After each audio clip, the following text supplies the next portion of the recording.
Chapter 7. The Journey to the Great Oz. They were obliged to camp out that night under a large tree in the forest, for there were no houses near. The tree made a good, thick covering to protect them from the dew, and the Tin Woodman chopped a great pile of wood with his axe, and Dorothy built a splendid fire that warmed her and made her feel less lonely. She and Toto ate the last of their bread, and now she did not know what they would do for breakfast. "If you wish," said the lion, "I will go into the forest and kill a deer for you. You can roast it by the fire, since your tastes are so peculiar that you prefer cooked food, and then you will have a very good breakfast." "Don't, please don't," begged the Tin Woodman. "I should certainly weep if you killed a poor deer, and then my jaws would rust again." But the lion went away into the forest and found his own supper, and no one ever knew what it was, for he didn't mention it. And the Scarecrow found a tree full of nuts and filled Dorothy's basket with them, so that she would not be hungry for a long time. She thought this was very kind and thoughtful of the Scarecrow, but she laughed heartily at the awkward way in which the poor creature picked up the nuts. His padded hands were so clumsy, and the nuts were so small, that he dropped as many as he put into the basket. But the Scarecrow did not mind how long it took him to fill the basket, for it enabled him to keep away from the fire, as he feared a spark might get into his straw and burn him up. So he kept a good distance away from the flames, and only came near to cover Dorothy with dry leaves when she lay down to sleep. These kept her very snug and warm, and she slept soundly until morning.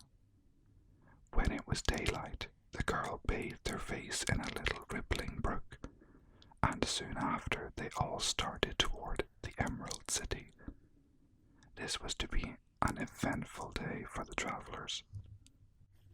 They had hardly been walking an hour when they saw before them a great ditch that crossed the road and divided the forest as far as they could see on either side. It was a very wide ditch, and when they crept up to the edge and looked into it, they could see it was also very deep, and there were many big, jagged rocks at the bottom. The sides were so steep that none of them could climb down, and for a moment it seemed that their journey must end. "What shall we do?" asked Dorothy despairingly. "I haven't the faintest idea," said the Tin Woodman, and the lion shook his shaggy mane and looked thoughtful. But the Scarecrow said, "We cannot fly, that is certain. Neither can we climb down into the great ditch. Therefore, if we cannot jump over it, we must stop where we are." "I think I could jump over it," said the Cowardly Lion, after measuring the distance carefully in his mind. "Then we are all right," answered the Scarecrow, "for you can carry us all over on your back, one at a time." "Well, I'll try it," said the Lion. "Who will go first?" "I will," declared the Scarecrow, "for if you found that you could not jump over the gulf, Dorothy would be killed, or the Tin Woodman badly dented on the rocks below. But if I am on your back, it will not matter so much, for the fall would not hurt me at all." "I am terribly afraid of falling myself," said the Cowardly Lion, "but I suppose there is nothing to do but try it. So get on my back, and we will make an attempt." The Scarecrow sat up upon the lion's back, and the big beast walked to the edge of the gulf and crouched down. "Why don't you run and jump?" asked the Scarecrow. "Because that isn't the way we lions do things," he replied. Then, giving a great spring, he shot through the air and landed safely side. They were all greatly pleased to see how easily he did it, and after the Scarecrow had got down from his back, the lion sprang across the ditch again. Dorothy thought she would go next, so she took Toto into her arms and climbed on the lion's back, holding tightly to his mane with one hand. The next moment it seemed as if she were flying through the air, and then, before she had time to think about it, she was safe on the other side. The lion went back a third time and got the Tin Woodman, and then they all sat down for a few moments to give the beast a chance to rest, for his great leaps had made his breath short, and he panted like a big dog that has been running too long. They found the forest very thick on this side, and it looked dark and gloomy. After the lion had rested, they started along the road of yellow brick, silently wondering, each in his own mind, if they ever would come to an end of the woods and reach the bright sunshine again. To add to their discomfort, they soon heard strange noises in the depths of the forest, and the lion whispered to them that it was in this part of the country that the Kaladas lived. "What are the Kaladas?" asked the girl. "They are monstrous beasts, with bodies like bears and heads like tigers," replied the lion, "and with claws so long and sharp that they could tear me in two as easily as I could kill Toto. I am terribly afraid of the Kaladas." "I'm not surprised that you are," returned Dorothy. "They must be dreadful beasts." The lion was about to reply when suddenly they came to another gulf across the road, but this one was so broad and deep that the lion knew at once he could not leap across it. So they sat down to consider what they should do, and after serious thought the Scarecrow said, "Here is a great tree standing close to the ditch. If the Tin Woodman can chop it down so that it will fall to the other side, we can walk across it easily." "That is a first-rate idea," said the lion. "One would almost suspect you had brains in your head instead of straw." The woodman set to work at once, and so sharp was his axe that the tree was soon chopped nearly through. Then the lion put his strong front legs against the tree and pushed with all his might, and slowly the big tree tipped and fell with a crash across the ditch, with its top branches on the other side. They had just started to cross this strange bridge when a sharp growl made them all look up, and to their horror they saw running toward them 2 great beasts with bodies like bears and heads like tigers. "They are the Kaladas," said the Cowardly Lion, beginning to tremble. "Quick!" cried the Scarecrow. "Let us cross over." So Dorothy went first, holding Toto in her arms. The Tin Woodman followed, and the Scarecrow came next. The lion, although he was certainly afraid, turned to face the Kaladas, and then he gave so loud and terrible a roar that Dorothy screamed and the Scarecrow fell over backward, while even the fierce beasts stopped short and looked at him in surprise. But seeing they were bigger than the lion, and remembering that they were 2 of them and only 1 of him, the Kaladas again rushed forward, and the lion crossed over the tree and turned to see what they would do next. Without stopping an instant, the fierce beasts also began to cross the tree, and the lion said to Dorothy, "We are lost, for they will surely tear us to pieces with their sharp claws. But stand close behind me, and I will fight them as long as I am alive." "Wait a minute," called the Scarecrow. He had been thinking what was best to be done, and now he asked the Woodman to chop away the end of the tree that rested on their side of the ditch. The Woodman began to use his axe at once, and, just as the 2 Kaladas were nearly across, the tree fell with a crash into the gulf, carrying the ugly, snarling brutes with it, and both were dashed to pieces on the sharp rocks at the bottom.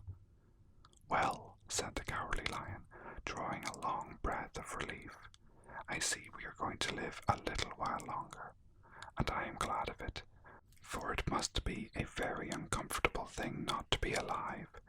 Those creatures frightened me so badly that my heart is beating yet."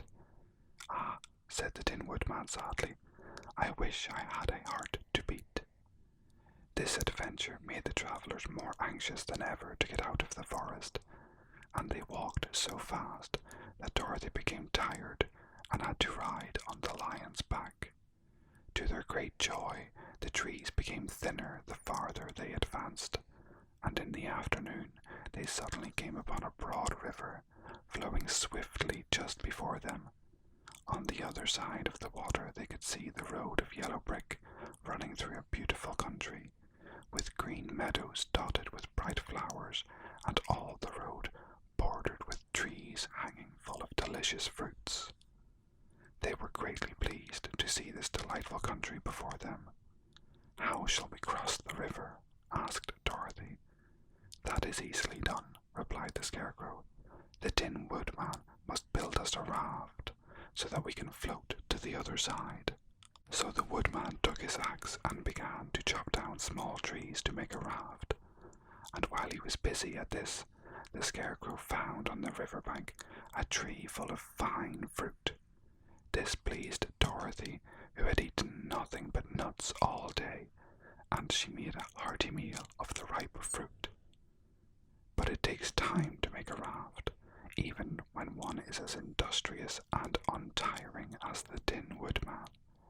And when night came, the work was not done, so they found a cozy place under the trees where they slept well until the morning. And Dorothy dreamed of the Emerald City, and one of the good Wizard of Oz, who would soon send her back to her own home again. Chapter 8. The Deadly Poppy Field. Our little party of travellers awakened the next morning refreshed and full of hope, and Dorothy breakfasted like a princess off peaches and plums from the trees beside the river. Behind them was the dark forest they had passed safely through, although they had suffered many discouragements, but before them was a lovely, sunny country that seemed to beckon them on to the Emerald City. To be sure, the broad river now cut them off from this beautiful land, but the raft was nearly done, and after the Tin Woodman had cut a few more logs and fastened them together with wooden pins, they were ready to start. Dorothy sat down in the middle of the raft and held Toto in her arms. When the Cowardly Lion stepped upon the raft, it tipped badly, for he was big and heavy, but the Scarecrow and the Tin Woodman stood upon the other end to steady it, and they had long poles in their hands to push the raft through the water. They got along quite well at first, but when they reached the middle of the river, the swift current swept the raft downstream, farther and farther away from the road of yellow brick, and the water grew so deep that the long poles would not touch the bottom. "This is bad," said the Tin Woodman, "for if we cannot get to the land, we shall be carried into the country of the Wicked Witch of the West, and she will enchant us and make us her slaves." "And then I should get no brains," said the Scarecrow. "And I should get no courage," said the Cowardly Lion. "And I should get no heart," said the Tin Woodman.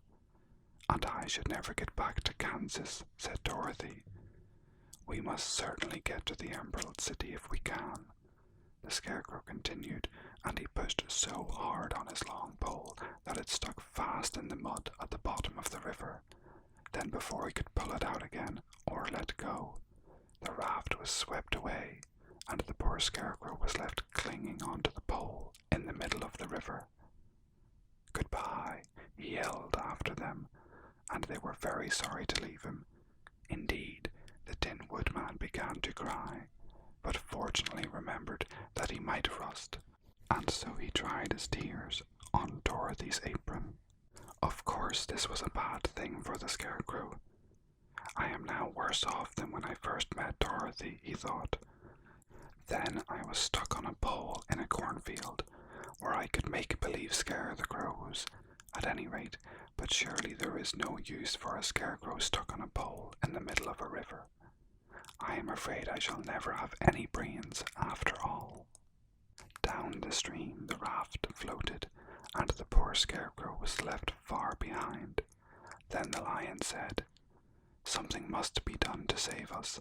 I think I can swim to the shore and pull the raft after me, if you will only hold fast to the tip of my tail." So he sprang into the water, and the Tin Woodman caught fast hold of his tail. Then the lion began to swim with all his might toward the shore. It was hard work, although he was so big, but by and by they were drawn out of the current, and then Dorothy took the Tin Woodman's long pole and helped push the raft to the land. They were all tired out when they reached the shore at last, and stepped off upon the pretty green grass, and they also knew that the stream had carried them a long way past the road of yellow brick that led to the Emerald City. "What shall we do now?" asked the Tin Woodman, as the lion lay down on the grass and let the sun dry him. "We must get back to the road in some way," said Dorothy. "The best plan will be to walk along the river bank until we come to the road again," remarked the lion. So when they were rested, Dorothy picked up her basket, and they started along the grassy bank to the road from which the river had carried them. It was a lovely country, with plenty of flowers and fruit trees and sunshine to cheer them, and had they not felt so sorry for the poor scarecrow, they could have been very happy. They walked along as fast as they could, Dorothy only stopping once to pick up a beautiful flower, and after a time the Tin Woodman cried out, "Look!" Then they all looked at the river and saw the scarecrow perched upon his pole in the middle of the water, looking very lonely and sad. "What can we do to save him?" asked Dorothy. The lion and the woodman both shook their heads, for they did not know. So they sat down upon the bank and gazed wistfully at the scarecrow until a stork flew by, who upon seeing them stopped to rest at the water's edge. "Who are you, and where are you going?" asked the stork. "I am Dorothy," asked the girl, "and these are my friends, the Tin Woodman and the Cowardly Lion, and we are going to the Emerald City." "This isn't the road," said the stork, as she twisted her long neck and looked sharply at the strange party. "I know it," returned Dorothy, "but we have lost the scarecrow, and we are wondering how we shall get him again." "Where is he?" asked the stork. "Over there in the river," answered the little girl. "If he wasn't so big and heavy, I would get him for you," remarked the stork. "He isn't heavy a bit," said Dorothy eagerly, "for he is stuffed with straw, and if you will bring him back to us, we shall thank you ever so much."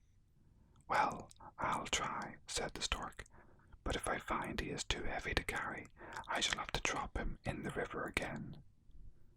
So the big bird flew into the air and over the water till she came to where the scarecrow was perched upon his pole. Then the stork, with her great claws, grabbed the scarecrow by the arm and carried him up into the air and back to the bank, where Dorothy and the lion and the Tin Woodman and Toto were sitting. When the scarecrow found himself among his friends again, he was so happy that he hugged them all, even the lion and Toto, and as they walked along he sang "Dol-de-ree-de-do" at every step. He felt so happy. "I was afraid I should have to stay in the river forever," he said, "but the kind stork saved me, and if I ever get any brains, I shall find the stork again and do her some kindness in return." "That's all right," said the stork, who was flying along beside them. "I always like to help anyone in trouble, but I must go now, for my babies are waiting in the nest for me.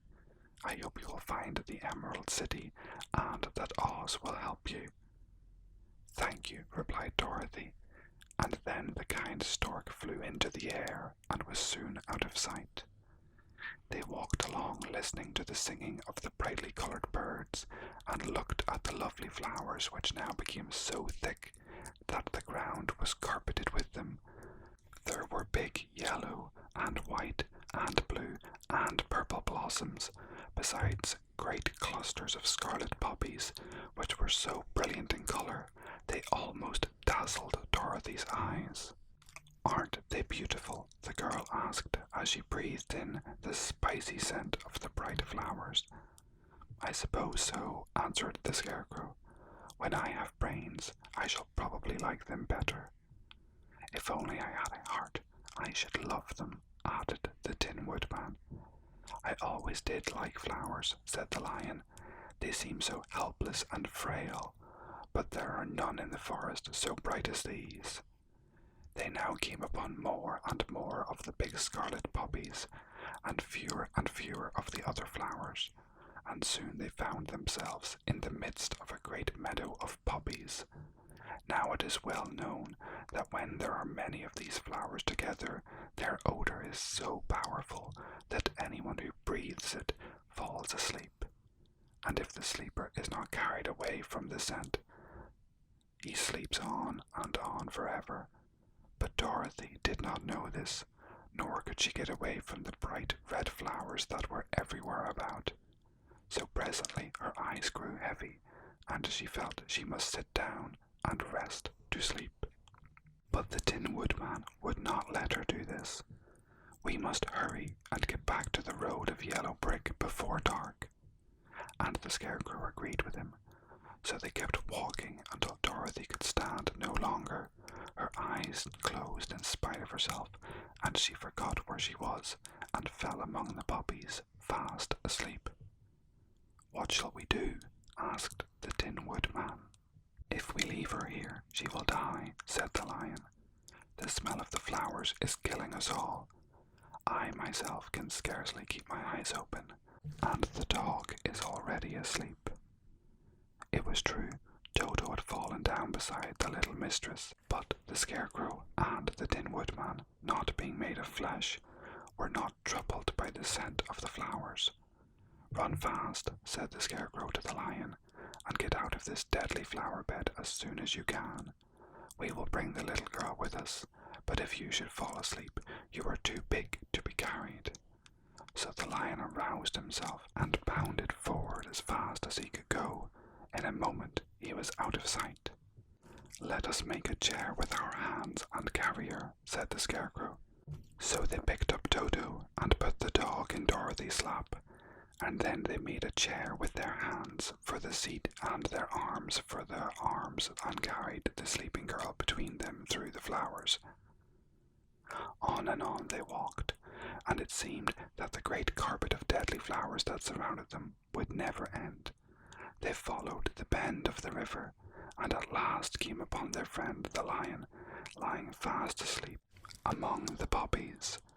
The flowers had been too strong for the huge beast, and he had given up at last, and fallen only a short distance from the end of the poppy bed, where the sweet grass spread in beautiful green fields before them. "We can do nothing for him," said the Tin Woodman sadly, "for he is much too heavy to lift. We must leave him here to sleep on forever, and perhaps he will dream that he has found courage at last." "I'm sorry," said the Scarecrow. "The Lion was a very good comrade for one so cowardly, but let us go on." They carried the sleeping girl to a pretty spot beside the river, far enough from the poppy field to prevent her breathing any more of the poison of the flowers. And here they laid her gently on the soft grass, and waited for the fresh breeze to awaken her.